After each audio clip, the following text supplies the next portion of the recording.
Good morning friends, कैसे हैं भाई आप लोग अच्छे होंगे, स्वस्थ होंगे। तैयारी आप लोग का बहुत अच्छे तरीका से चल रहा होगा फ्रेंड्स।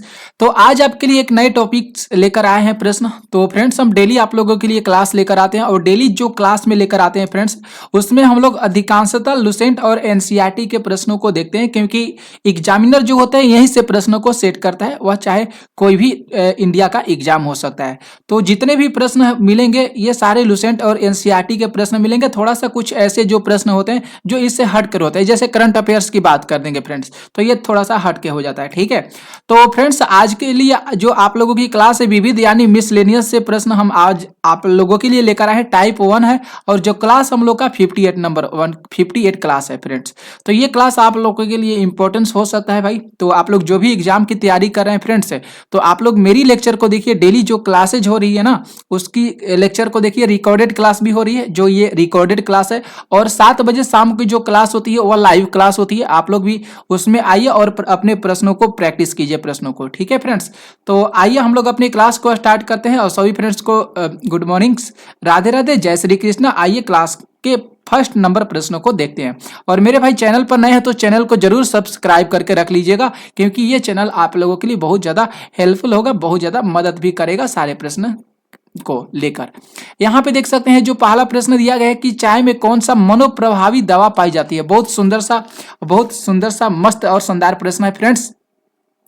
तो यहाँ पे देख सकते हैं ब्यू प्रोपियन, इसके बाद है मेर वालाइन, सी में दिया गया एफड्रिन और डी में दिया गया कैफीन। तो बहुत अच्छा सा फ्रेंड्स यहाँ पे देख रहे हैं प्रश्न। तो चाय की बात किया है तो चाय में कौन सा जो है फ्रेंड्स मनोप्रभावी दवा पाई जाती है, तो कैफीन की बात करेंगे फ्रेंड्स। तो यहाँ पे डी ऑप्शन सही जाएगा। क्या होता है फ्रेंड्स, कैफीन पाया जाता है। ठीक है ना। यहाँ पे देख सकते हैं ब्यूप्रोपियन जो ये दिया गया है ये गलत दिया गया है। ठीक है, इसके बाद मिरक्लाइन है फ्रेंड्स, यहाँ पे मिरक्लाइन देख रहे हैं ये भी गलत जाएगा। एफड्रिन की बात करेंगे ये भी गलत जाएगा। कैफीन को सही करिएगा। आगे बात करेंगे फ्रेंड्स, दूसरा जो प्रश्न है कि राष्ट्रीय आयुष मिशन किससे संबंधित है। राष्ट्रीय आयुष मिशन किससे संबंधित है, शिक्षा से है, इसके बाद है स्वास्थ्य से, कृषि से, महिलाओं की सुरक्षा के लिए। तो यहाँ पे बात करेंगे जो फ्रेंड्स है बी ऑप्शन भाई सही जाएगा, बी को सही करिएगा।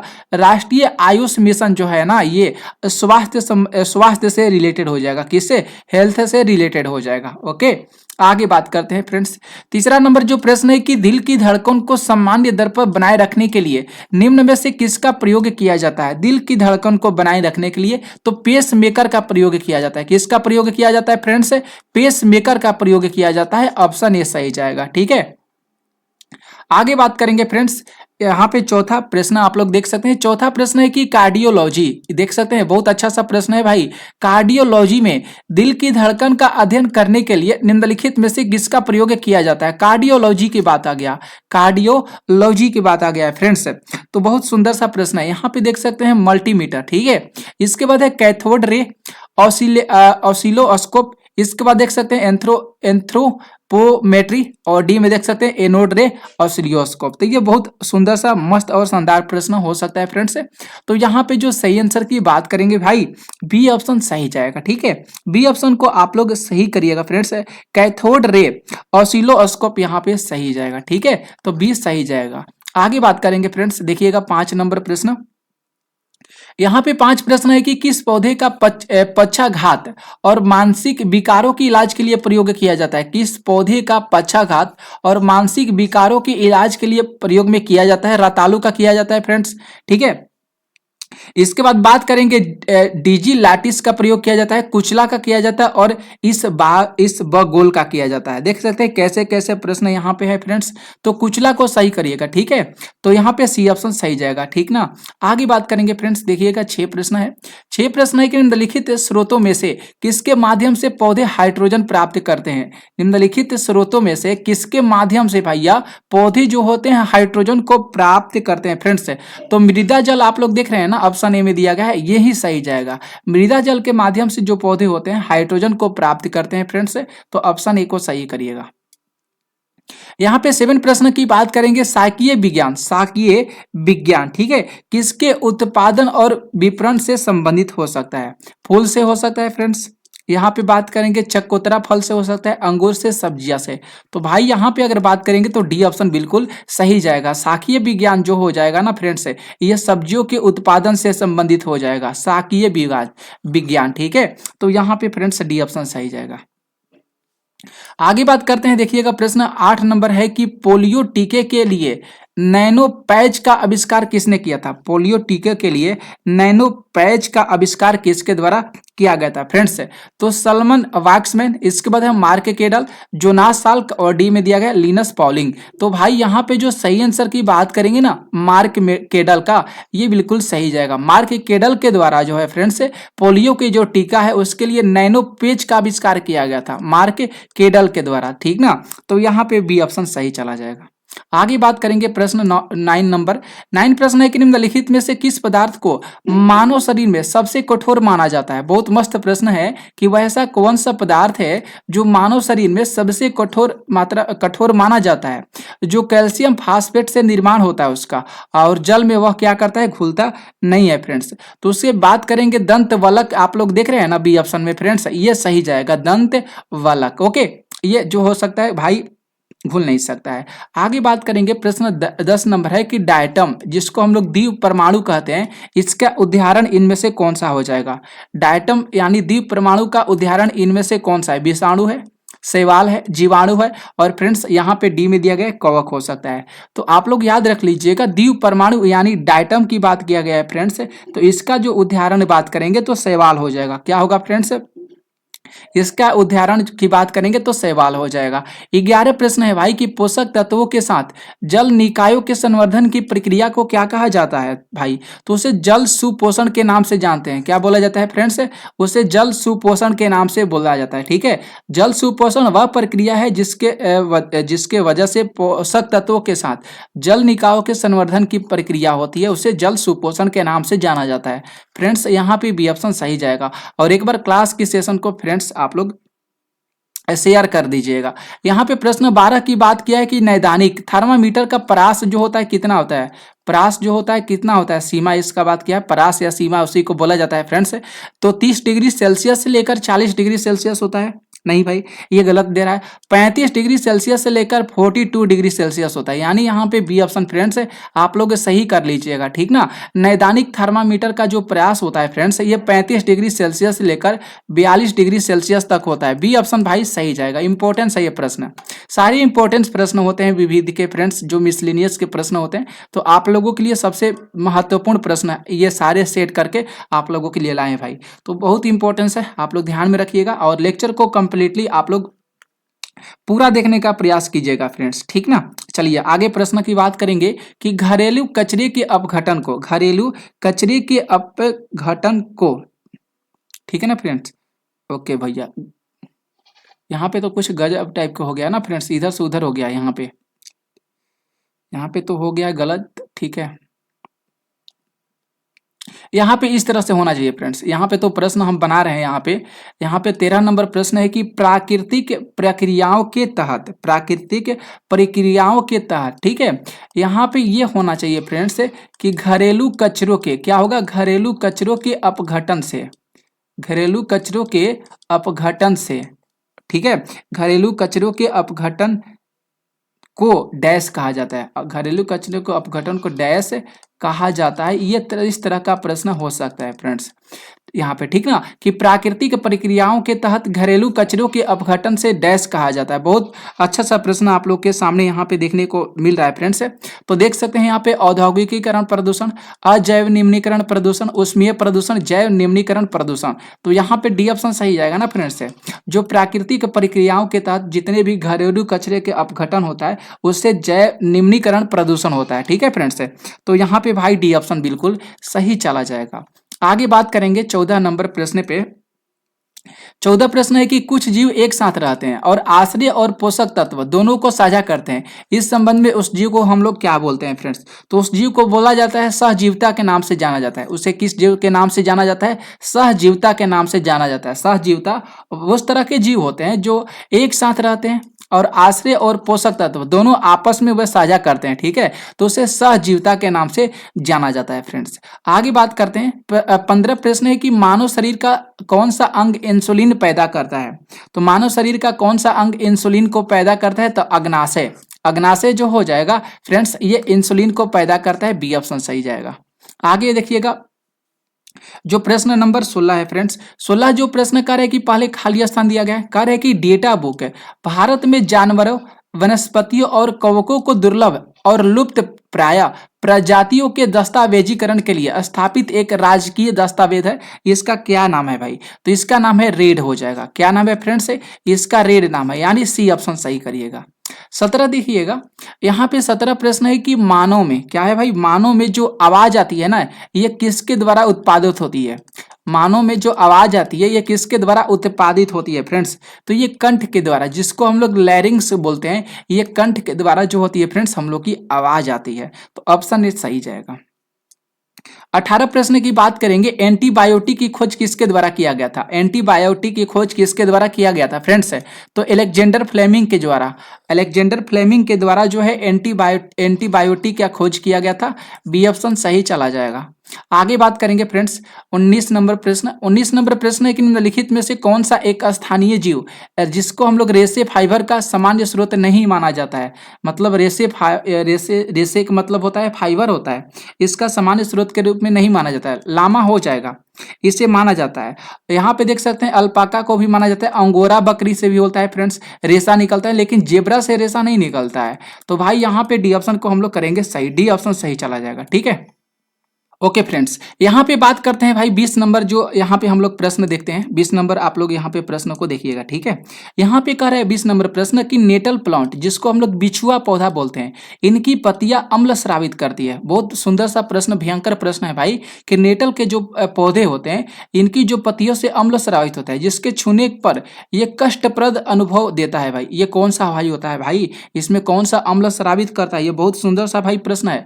तो इसमें से मेथनोइक अम्ल निकलता है, कौन सा अम्ल निकलता है फ्रेंड्स, इसमें से मेथोनोइक अम्ल निकलता है, ऑप्शन ए सही जाएगा।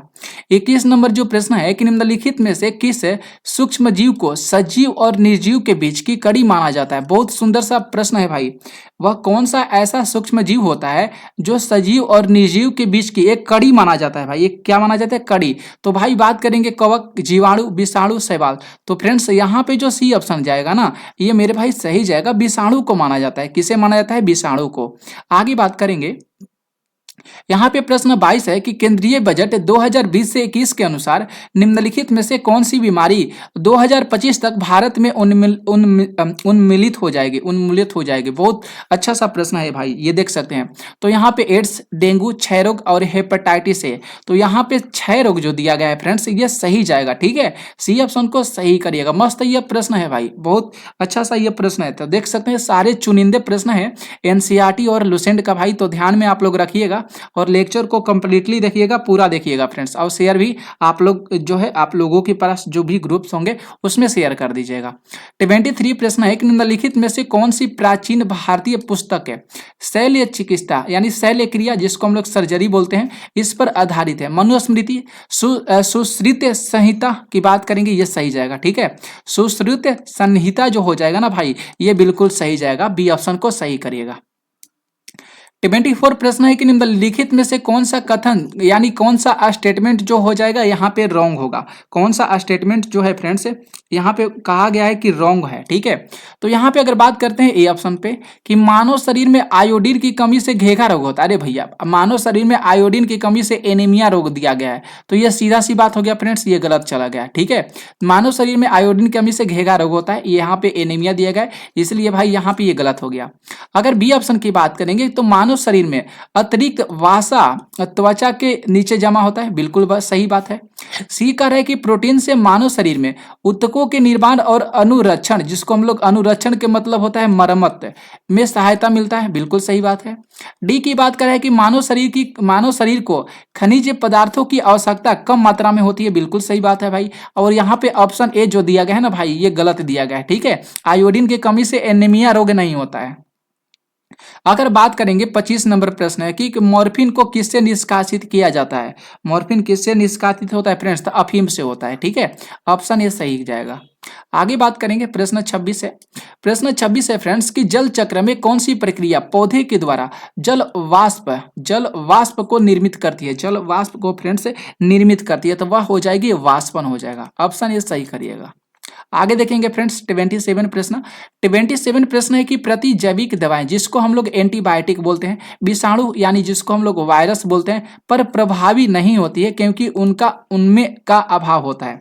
ये बहुत शानदार सा प्रश्न है भाई, बहुत ये जो है देख रहे हैं ना, ये बहुत मस्त प्रश्न है। एंटीबायोटिक मतलब इनमें से किसका अभाव आप लोग देख, यहाँ पे इनमें से किसका अभाव जो है देखने को मिल सकता है फ्रेंड्स। ठीक है, तो यहाँ पे अगर बात करेंगे देख सकते हैं पक्षमाभिका जिसको सीलिया बोला गया है भाई, ये गलत जाएगा। यहाँ पे प्लाग्निगेड की बात करेंगे गलत जाएगा। कोशिका भीति की बात करेंगे ना फ्रेंड्स, सही जाएगा। जो हमारे शरीर के अंदर जो कोशिका भीति है, तो यहाँ पे इसका प्रभाव देखने को मिल सकता है, मतलब नहीं मिलेगा इसका अभाव से, इसके अभाव से। ठीक है, तो यहाँ पे सी ऑप्शन सही जाएगा, कोशिका भीति। ओके, आगे बात करेंगे 28 प्रश्न कि भारत की पहली महिला डॉक्टर डॉक्टर SI पद्मावती का अगस्त 2020 में 103 साल की उम्र में निधन हो गया था।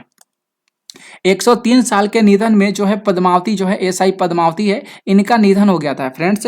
तो किसकी वजह से निधन हो गया था भाई, तो देख सकते हैं यहाँ पे बात करेंगे ये कौन सी महिला डॉक्टर थी भाई, तो देख सकते हैं पल्मोनोलॉजिस्ट थी। ठीक है, कार्डियोलॉजिस्ट थी, तो यहाँ पे बिल्कुल सही बात करेंगे। ये जो थी ना SI पद्मावती, ये कार्डियोलॉजिस्ट है, तो बस बी ऑप्शन सही जाएगा। आगे देखेंगे प्रश्न 29 है कि खाद्य श्रृंखला के क्रमिक यानी टॉक्सिन की सांद्रता उच्च स्तरों पर किस जीव में विष कहलाती है। किस जीव में फ्रेंड्स जो है ये सांद्रता, यहाँ पे जो है फ्रेंड्स ये कैसे बात है भाई, हाँ ठीक है, सांद्रता डैश कहलाती है। खाद्य श्रृंखला के क्रमिक उच्च स्तरों पर किसी जीव की सांद्रता, किसी जीव के विष की सांद्रता। ठीक है, किसी जीव की विष की सांद्रता फ्रेंड्स, यहाँ पे इस तरह से होगा, किसी जीव की विष की सांद्रता। ठीक है, वह डैश कहलाती है। क्या कहलाती है भाई, वह डैश कहलाती है। अच्छा सा प्रश्न है भाई, थोड़ा सा टाइपिंग में मिस्टेक हो जाता है कभी कभी, तो उसे जैव आवेदन के नाम से जानते हैं। सी ऑप्शन को फ्रेंड्स सही कर लीजिएगा। आगे देखेंगे प्रश्न 30 नंबर प्रश्न है कि बिच्छू के डंक में निम्नलिखित में से कौन सा अम्ल पाया जाता है। तो बिच्छू के डंक में मेथनोइक अम्ल होता है। कौन सा होता है, मेथेनेइक अम्ल होता है। ठीक है फ्रेंड्स, बी ऑप्शन सही जाएगा। ये वाला जो है ऑक्जेलिक अम्ल है। ठीक है फ्रेंड्स, ये कौन सा अम्ल हो जाएगा, ऑक्जेलिक अम्ल हो जाएगा। आगे बात करेंगे यहाँ पे जो 31 प्रश्न है कि सिनकोना के पेड़ मुख्यतः किस वनस्पति से संबंधित होते हैं। सिनकोना के वृक्ष जो होता है ये उष्ण कटिबंधीय सदाबहार वन से रिलेटेड होता है। ऑप्शन ए सही जाएगा। आगे बात करेंगे फ्रेंड्स, देखिएगा 32 प्रश्न है यहाँ पे कि MRI स्कैनर शरीर में अंगों और ऊतकों के विस्तृत चित्र निर्मित करता है। MRI का जो पूर्ण नाम है ये क्या हो जाएगा, मस्त प्रश्न है भाई। तो इसकी बात करेंगे देख सकते हैं मैग्नीफाइड रिटाइव्ड आयोनाइजिंग, ये गलत जाएगा।